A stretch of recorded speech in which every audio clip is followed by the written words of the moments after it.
ప్రభునందు మాకు అత్యంత ప్రియులైన దేవుని ప్రజలందరికీ యేసుక్రీస్తు వారి శ్రేష్టమైన నామం పేరిట శుభాలు ప్రకటిస్తున్నాను. బాగున్నారా మీరంతా?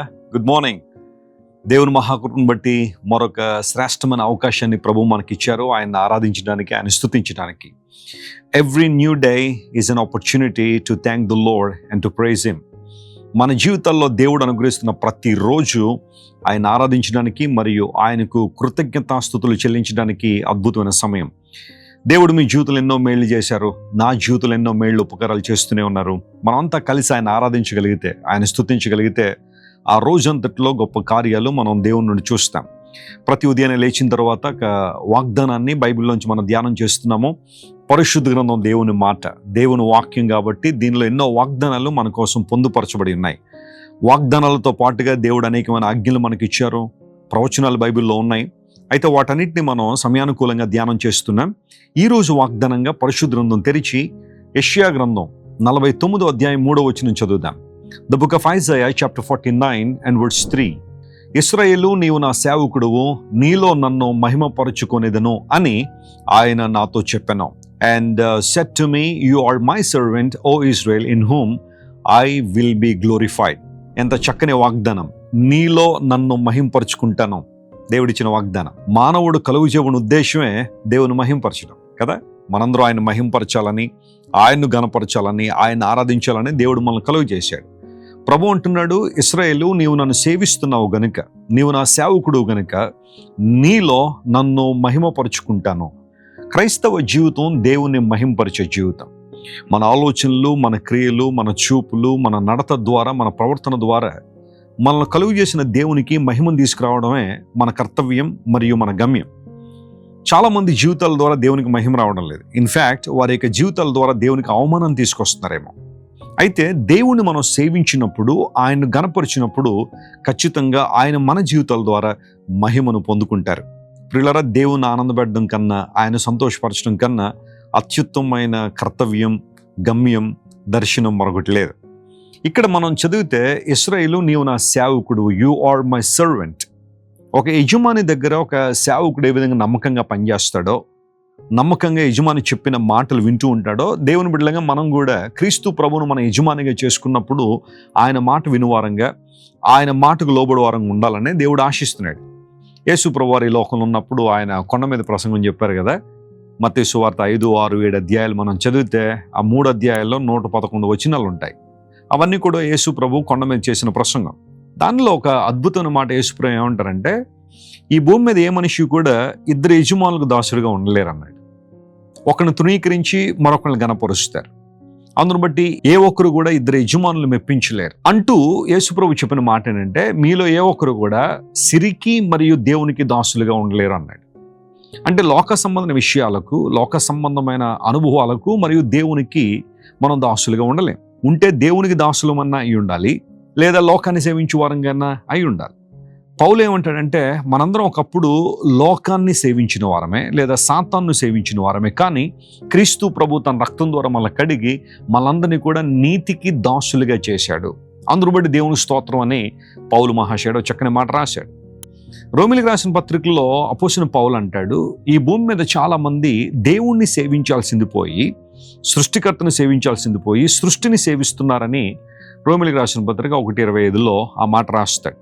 అంత మాత్రం కాకుండా రోమాపత్రిక 12వ అధ్యాయంలో ఏమంటాడంటే, మీరు మాంద్యులు కాక ఆత్మ విషయమే తీవ్రత కలిగి ఉండండి అని ఒక చక్కని మాట రాశాడు. అంటే దేవుని కొరకు ఒక రోషం, దేవుని కొరకు మండే లక్షణాన్ని మనం కలిగి ఉండాలి, తీవ్రత కలిగి ఆయన సేవించాలని లేఖనం చాలా స్పష్టంగా సెలవిస్తాం. ఈరోజు సూటి ప్రశ్న అడుగుతున్నాను, మీరు ఎవరిని సేవిస్తున్నారు? ఎవరికి మీరు దాసులు? పాపానికా లేదా దేవునికా? దేవుని మనం సేవించినప్పుడు మనం ఆధ్యాత్మికంగా పటిష్టమైన స్థానానికి రావడంతో పాటుగా మనం అనేక మందికి దేవునికరంగా, ఆశీర్వాదకరంగా ఉంటాం. భక్తుడనే యెహోషువ ఒక సందర్భంలో అన్నాడు, మీరు ఎవరిని సేవిస్తారో మీరు సేవించండి, నేను మరియు నా కుటుంబం అయితే దేవుని సేవిస్తాము, యెహోవాను సేవించదమని ఒక చక్కని డెక్లరేషన్ ఆయన తెలియజేశాడు. నీ కుటుంబం అంతా ప్రభువుని ఆరాధిస్తున్నారా? నీ కుటుంబం అంతా దేవుని స్తుతిస్తున్నారా? ఆయన కృపలో వర్ధిల్లుతున్నారా? దేవుని చిత్తానుసారంగా వారు బ్రతుకుతున్నారా? ఆలోచన చేయి. దేవుణ్ణి మనస్ఫూర్తిగా మనం సేవించినప్పుడు ఆయన మన ద్వారా తన నామాన్ని మహింపరుచుకుంటారు అని లేఖనాలు సెలవిస్తున్నాయి. ఇశ్రాయేలు, నీవు నా సేవకుడు. దేవుని బిడ్డలారా, మనస్ఫూర్తిగా దేవుని సేవిద్దాం, మనస్ఫూర్తిగా దేవుని ఆరాధిద్దాం. మనస్ఫూర్తిగా ప్రార్థన చేద్దాం. హృదయపూర్వకంగా దేవుని సేవలో ముందుకు కొనసాగుదాం. ఆయన మహింపరచడంలో, ఆయన ఘనపరచడంలో మనం ఎప్పుడు ముందుంటే దేవుడు తన దీవెనలు మరియు ఆశీర్వాదాలు మన మీద కృమ్మరిస్తారు. ఎప్పుడైతే దేవుడు మన ద్వారా మహిమను పొందుకుంటాడో లోకానికి మనం గొప్ప సాక్షులుగా ఉంటాం. మన కుటుంబం గొప్ప సాక్షిగా దేవుడు వాడుకుంటాడు. మన జీవితాల ద్వారా ఏ ఉద్దేశంతో అయితే దేవుడు మనల్ని కలుగు చేశాడో, ఏ ఉద్దేశంతో అయితే ఆయన ఈ లోకంలో మనల్ని ఉంచారో, ఏ ఉద్దేశంతో ఆయన తన రక్తం పెట్టి మనల్ని కొనుక్కున్నారో ఆ ఉద్దేశం మన జీవితంలో నెరవేరుతుంది. తద్వారా ఆత్మలో ఆనందాన్ని పొందుతాం, సంతృప్తిని పొందుతాం. దేవుడు అన్ని విధానాల్లో మనల్ని దీవించి తన మహిమ కొరకు వాడుకోవాలని ఆయన ఇష్టపడుతున్నారు. గొర్రెల కాపరులు యేసు ప్రభువుని చూడడానికి వచ్చినప్పుడు వారు దేవుని మహింపరుస్తూ వెళ్ళారని బైబిల్లో రాయబడింది. వారు సామాన్యమైన మనుషులే. వారు ఆ కాలంలో చాలామంది ధనికులు లేదా గొప్పవారితో సమానులేం కాదు, కానీ దేవుడు వారి జీవితాల ద్వారా తన నామాన్ని మహింపరుచుకున్నారు. నీ స్థాయి ఏంటని దేవుడు చూడడం లేదు, కానీ నువ్వు దేవుని గణపరచగలిగితే ప్రభు తన మహిమార్థుని వాడుకుంటాడు. ఈ వాగ్దానాన్ని ఈరోజు క్లెయిమ్ చేసి ప్రభువుని స్తుతించండి. గొప్ప కార్యాలు ప్రభు మీ జీవితంలో జరిగించును గాక. ప్రార్థన చేసుకుందాం. ప్రేమ గల తండ్రి, గొప్ప దేవా, నీ కొందనాలు ఈరోజు మీరు మాకు ఇచ్చిన వాగ్దాన సందేశాన్ని బట్టి నీకు స్తోత్రాలు. మేము నిన్ను మనస్ఫూర్తిగా సేవించినప్పుడు, నీ సేవకులుగా మేము ఉన్నప్పుడు మా జీవితాల ద్వారా నీ నామాన్ని మహింపరుచుకుంటామని లేఖన భాగం మా ముందుంచి అందును బట్టి నీకు స్తోత్రాలు. ఈ వాగ్దాన సందేశాన్ని వింటున్న మా ప్రియులందరినీ ఆధ్యాత్మికంగా బలపరచండి, అన్ని విషయాల్లో స్థిరపరచండి. మేమంతా నాయన నీ నామాన్ని మహింపరచు వారంగా, నిన్ను గణపరచు వారంగా ఉండడానికి నీవే సహాయం చేయండి. ఎవరెవరైతే ఇబ్బందుల్లో నాయన, ప్రతికూల వాతావరణాల్లో, సమస్యల్లో, డిప్రెషన్లో ఉన్నారో వారందరినీ మీరు ముట్టి లేవనెత్తి నీ మహిమ కొరకు వాడుకోనండి. పగిలిన పాత్రలను ప్రభువ సరిచేసి వాడుకునే దేవుడు గనుక నీకు స్తోత్రాలు చెల్లిస్తూ, అనారోగ్యంతో ఎవరైతే ఉన్నారో స్వస్థతనివ్వండి, ఆర్థిక సమస్యలు ఉన్నవారికి విడుదల ఇవ్వండి. ఘనత మహిమ నీకే ఆరోపిస్తూ యేసుక్రీస్తు వారి శ్రేష్టమైన నామం పేరిట అడిగి వేడుకొనిచున్నాం తండ్రి. Amen, amen. God bless you dear friends. Have a wonderful day. Christ worship center ఓ బలమైన సంఘ ఉద్యమం.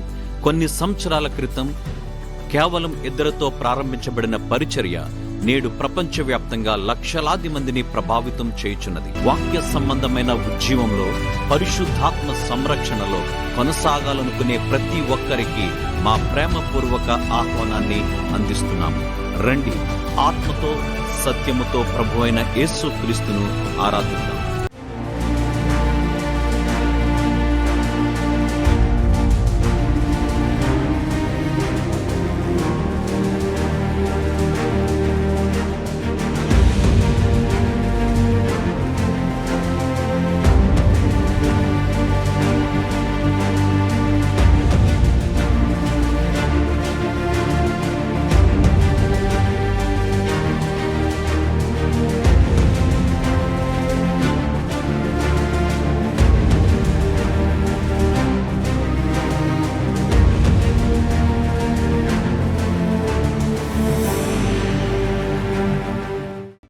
మీరు ఇంతవరకు విన్న దైవ సందేశం మరియు దేవుని సేవకులు చేసిన ప్రార్థన మీకు ఆశీర్వాదకరముగా ఉన్నదని విశ్వసించుచున్నాము.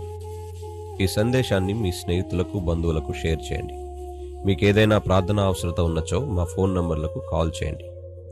దేవుడు మిమ్మల్ని ప్రేరేపిస్తే విశ్వాసంతో సాగుచున్న ఈ పరిచర్యను ప్రోత్సహించండి. మరిన్ని వర్తమానాలు, పాటలు వినుటకు జాన్ వెస్లీ మినిస్ట్రీస్ అను మా యూట్యూబ్ ఛానల్ను సబ్స్క్రైబ్ చేసుకోనండి. ప్రభువైన యేసుక్రీస్తు కృప మీకు తోడైండును గాక.